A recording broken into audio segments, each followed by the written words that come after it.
Hey guys, welcome to another video for anatomy and physiology. In this video, we're going to be taking a look at the pancreas. We're going to first take a look at the gross anatomy of the pancreas, and then we're going to take a look at the endocrine side of it and how it helps to stabilize the body, so how it maintains homeostasis and what its main job is, which is basically to regulate blood sugar levels. So as I mentioned, let's go ahead and take a look first at the gross anatomy. So the pancreas is located, what I don't have pictured here is the stomach. So it's just posterior to the stomach and inferior to the liver, just above it. Just so you can kind of get an idea as to where the pancreas is located. Now, as we take a deeper look into the pancreas, there's a couple of features that we want to highlight, just take a look at.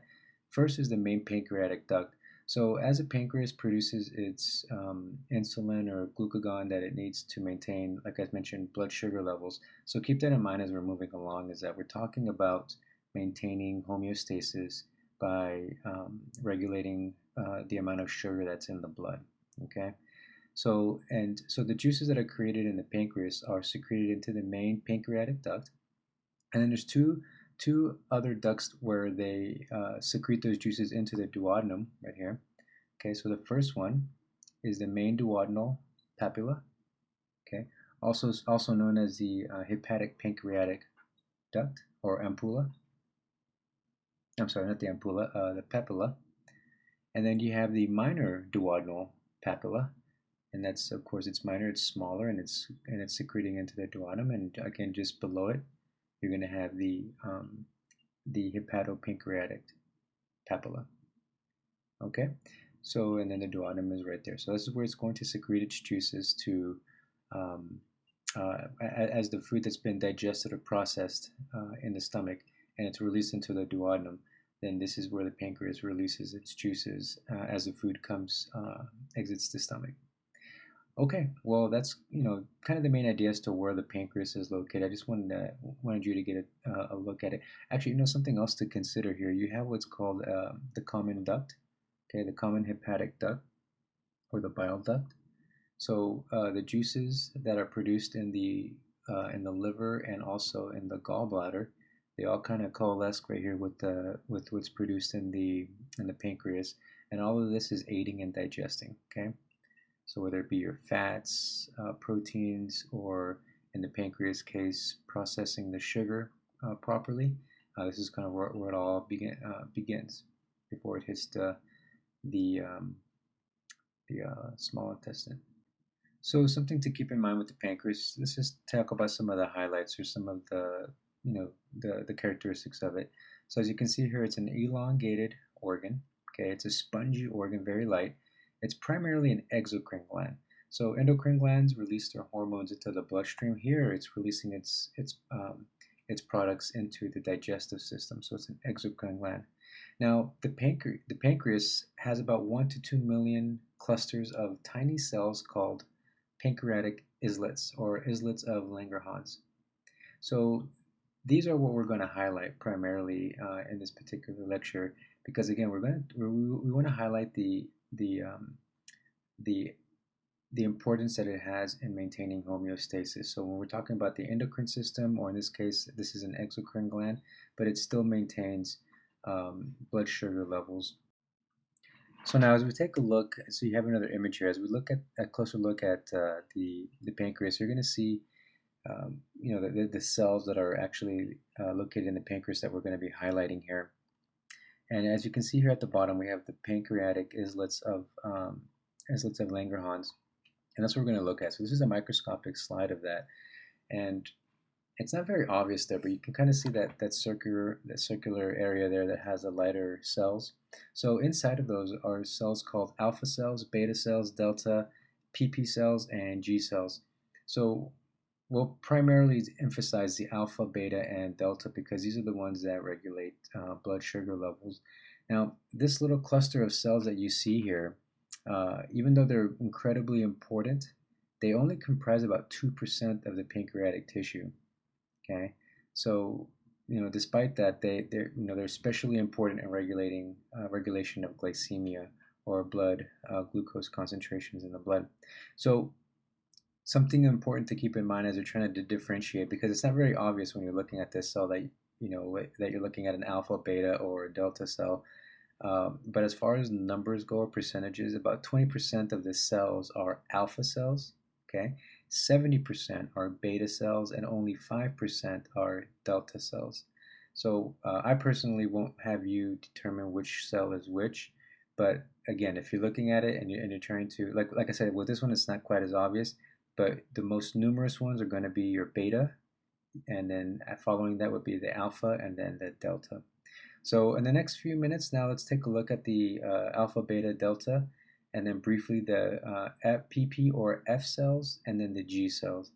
And let's take a look at what each of these cells actually do for the pancreas in maintaining homeostasis. So let's take a quick look at the first cell. So as we mentioned before with the pancreas is both an exocrine gland, and an endocrine gland. Exocrine in that it releases its gastric juices in digestion, and then endocrine in that releases hormones for glucose management. So again, alpha cells. So alpha cells, what they'll do is that they'll secrete glucagon. Glucagon will then stimulate the liver to produce more glucose. So it'll break down glycogen.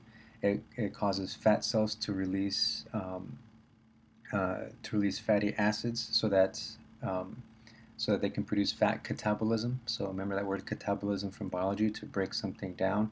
So they break down fat into glucose to increase blood sugar.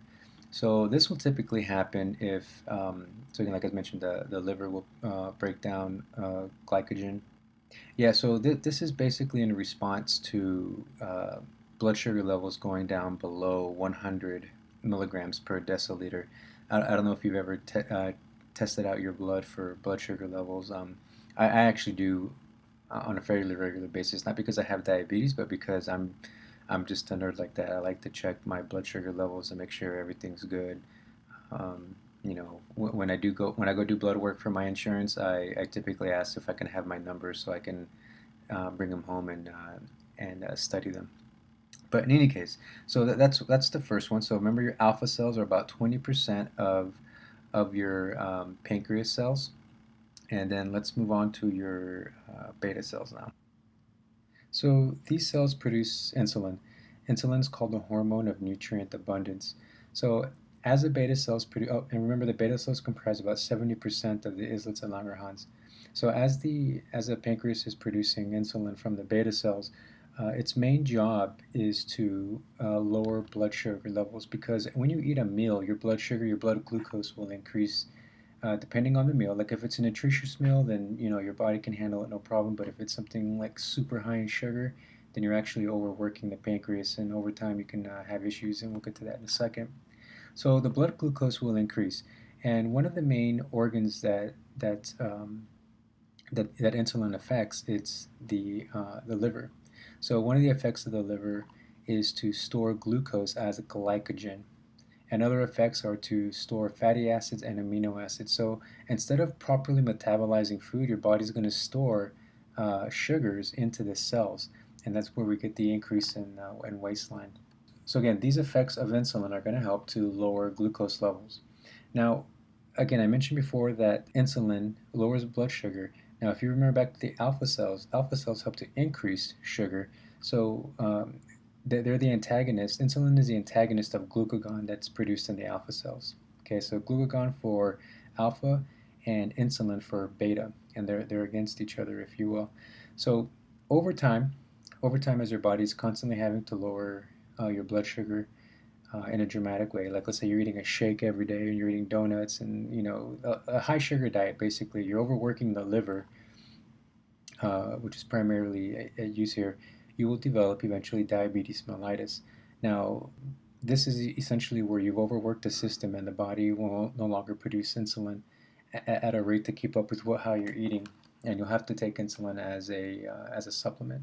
So just to round up all the different cells in the pancreas, we're going to finish up with the last three here, the delta cells, or somatostatin, or growth hormone inhibiting hormone. Now, it's not 100% sure what exactly delta cells do, but some studies show that somatostatin inhibits some digestive enzymes. And likewise, you have other cells like the PP cells that I mentioned, or the F cells. They secrete pancreatic polypeptides, and what they do is that they inhibit the gallbladder and the stomach from secreting gastric juices that aid in digestion, and they also inhibit stomach acid secretion and contraction. So essentially, it inhibits the normal digestive process. Now, lastly, we have the G cells, which secrete a hormone called gastrin. And gastrin is also secreted in the small intestine. That's the large intestine right there, the small intestine. Okay, and they're the antagonist of the pancreatic polypeptides, and they actually aid in stimulating stomach acid secretion, okay, and stomach motility, basically stomach contraction by the different layers of the muscles and the exiting of the food into the small intestine. So lastly, as we finish up, I just want to mention something that any hormone that raises blood level is considered to be a hyperglycemic hormone. Hyper meaning increase, and now, the alpha cells or the glucagon is not the only hormone that does this. You have other hormones that increase blood sugar level, like growth hormone, epinephrine, norepinephrine. If you remember from the systemic nervous system, cortisol. Okay. Um, Now, opposite to that, you have insulin, which reduces blood sugar levels, and this is called a hypoglycemic hormone. Okay, so hypoglycemic as opposed to hyperglycemic. And so that rounds out the pancreas. Okay, that rounds out the pancreas and all the different things that it does. And thanks for watching, guys, and good luck in your studying.